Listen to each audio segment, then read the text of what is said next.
Synchronistic stamp. Emerson had a dream in which he was mysteriously told that upon waking, all would be larger by 100-fold.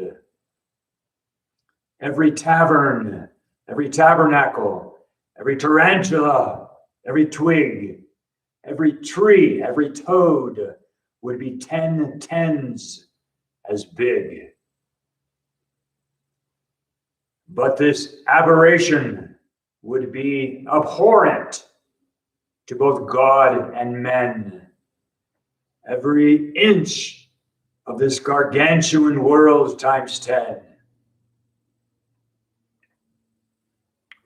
And the condition of man would also be made much worse.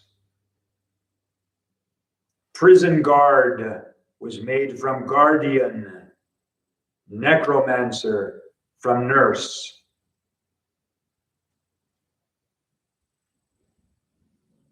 A method was dream written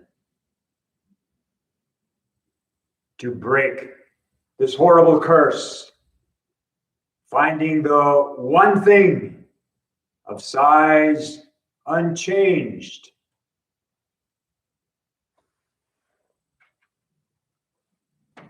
This very verse.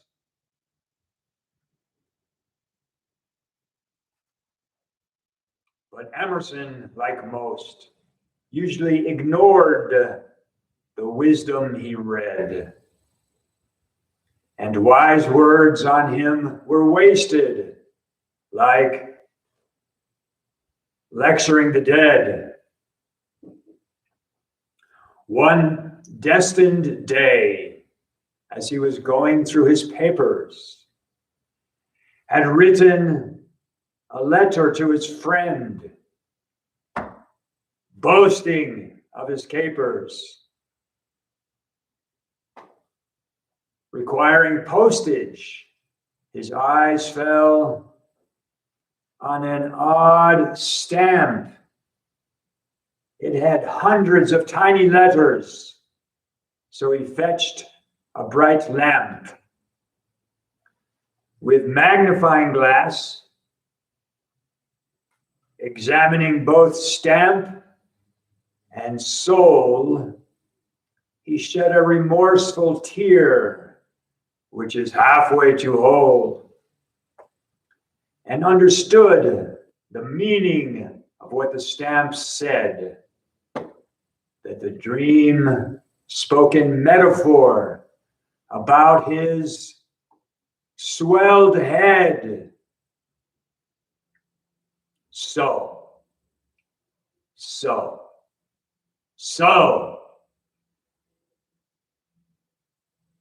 he sold all that he owned and gave to the poor.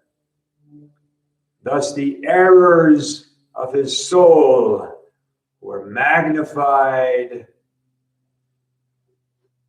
no more.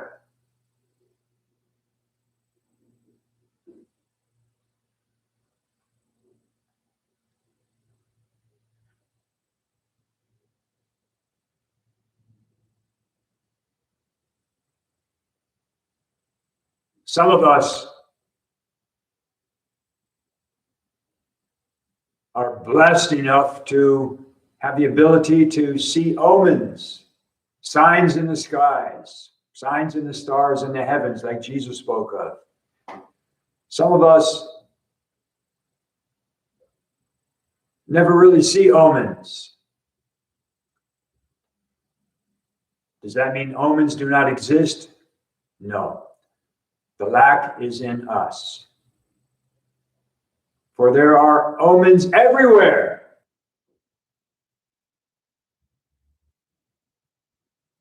Everything is an omen. Every single thing, like the world that was expanded by 100-fold, every single thing, every inch was expanded.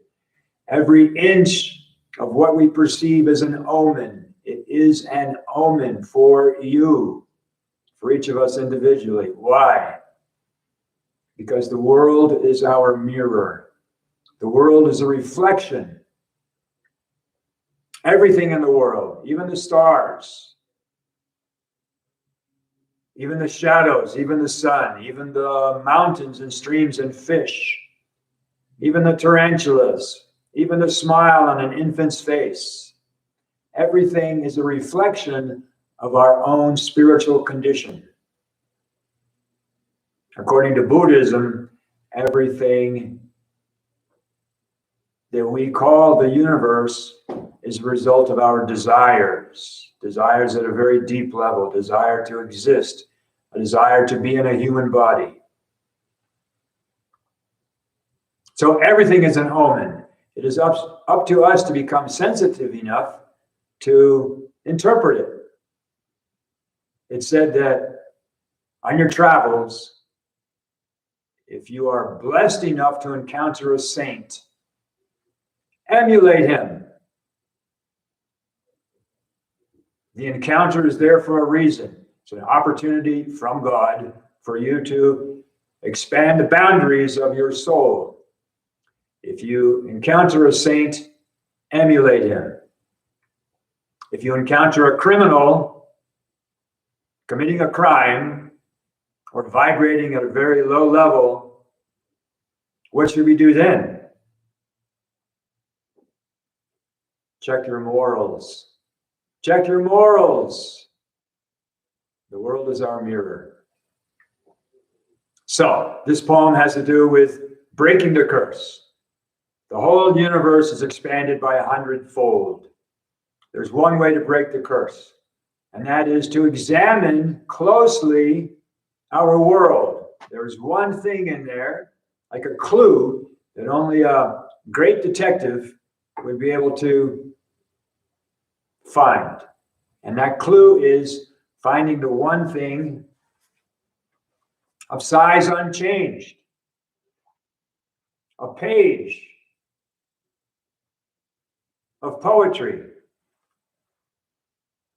If we shrink this page down 100 times, it will look like a stamp. So, in order to break the curse, we have to fulfill the instructions.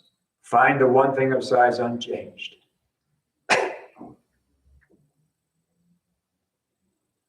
Oftentimes, our higher self has prepared for us a very special omen that is going to stand out. And it will be our gateway to the next level of soul evolution that we are destined to climb to. So it is up to us to be looking for it. How do we prepare our vision? Well, meditate. Meditate and meditate better and more. Go beyond your conceptual thinking. Walking through an enchanted forest, brooks, meadows, shady glades, mountains, hills, animals, can be wonderful. It can be wonderful for the soul. Better than taking an enchanted walk through a forest is taking a flight into the land before words. Namaste.